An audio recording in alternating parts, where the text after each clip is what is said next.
நெல்லையில் 3 சிறுமிகளை பாலியல் வன்கொடுமை செய்த வழக்கில் குற்றவாளிக்கு தூக்கு தண்டனை விதிக்கப்பட்டிருக்கிறது. நெல்லையில் 3 சிறுமிகளை பாலியல் வன்கொடுமை செய்த வழக்கில் குற்றவாளிக்கு தூக்கு தண்டனை விதித்து நீதிமன்றம் தீர்ப்பு வழங்கியிருக்கிறது. நெல்லை மாவட்டம் மேலப்பாளையம் குறிச்சி அருகே உள்ள அழகிரிபுரம் பகுதியைச் சேர்ந்த ஆனந்த் சேகர் என்பவர் 3 சிறுமிகளை பாலியல் வன்கொடுமை செய்ததாக அவர் மீது குற்றம் சாட்டப்பட்ட நிலையில் குற்றம் நிரூபிக்கப்பட்டதைத் தொடர்ந்து வழக்கு விசாரணையில் தீர்ப்பு வெளியாகியிருக்கிறது. கூலி வேலை பார்த்து வந்த ஆனந்த் கடந்த 2023ஆம் ஆண்டு 3 சிறுமிகளை பாலியல் வன்கொடுமை செய்திருக்கிறார். இந்த வழக்கில் தற்போது அவருக்கு தூக்கு தண்டனை விதிக்கப்பட்டிருக்கிறது.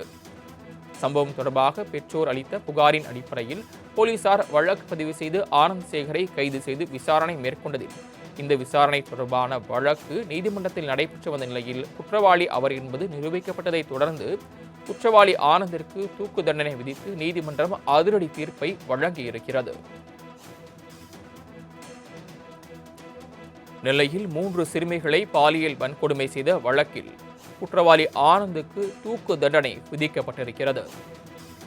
கூடுதல் விவரங்களை செய்தியாளர் அமுல் ஜெய்சிங் வழங்க கேட்கலாம். அமுல் ஜெய்சிங், விவரங்கள். நெல்லை மேலப்பாளையம் குறிச்சி அருகே உள்ள அழகிரிபுரம் பகுதியை சேர்ந்தவர் ஆனந்த் சேகர். 41 வயதான இவர் கூலி தொழிலாளியாக வேலை பார்த்து வந்தார். இவருக்கு திருமணமாகி 3 வயதில் ஒரு குழந்தை இருக்கிறது. இவர் கடந்த 2023ஆம் ஆண்டு 6 மற்றும் 7 மற்றும் 8 வயதுடைய 3 சிறுமிகளை மிரட்டி தனியே வீட்டிற்குள் அழைத்து சென்று ஒரே நேரத்தில் பாலியல் வன்கொடுமை செய்திருக்கிறார். இந்த கொடூர சம்பவத்தை வெளியில் யாரிடமாவது சொன்னால் கொலை செய்து விடுவேன் எனவும் அந்த சிறுமிகளை அந்த ஆனந்த சேகர் கடுமையாக மிரட்டியும் இருக்கிறார். இதனால் பயந்து போன அந்த சிறுமிகளின் அன்றாட நடவடிக்கைகளில் பெரும் மாற்றம் தெரிந்தது. இதை கவனித்த பெற்றோர்கள் அவர்களிடம் அன்பாக விசாரித்திருக்கிறார்கள்.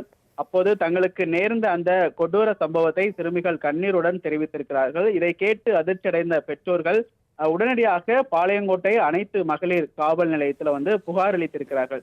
இந்த புகாரின் அடிப்படையில போலீசார் வழக்கு பதிவு செய்து ஆனந்த் சேகரை உடனடியாக கைது செய்து சிறையிலும் அடைத்திருக்கிறார்கள். இந்த வழக்கு நெல்லை மாவட்ட போக்சோ சிறப்பு நீதிமன்றத்துல தொடர்ந்து நடந்து வந்தது. இந்த வழக்கை விசாரித்து வந்த நீதிபதி சுரேஷ்குமார் இன்று ஒரு அதிரடியான தீர்ப்பை அளித்திருக்கிறார். அவர் தனது தீர்ப்பில் இந்த சமூகத்தில் நடைபெறும் அரிதிலும் அரிதான வழக்கு என சுட்டிக்காட்டியிருக்கிறார். பிஞ்சு குழந்தைகளுக்கு கொடூரமான முறையில் பாலியல் வன்கொடுமை செய்த ஆனந்த் சேகருக்கு மரண தண்டனை விதித்து அவர் தீர்ப்பளித்திருக்கிறார்.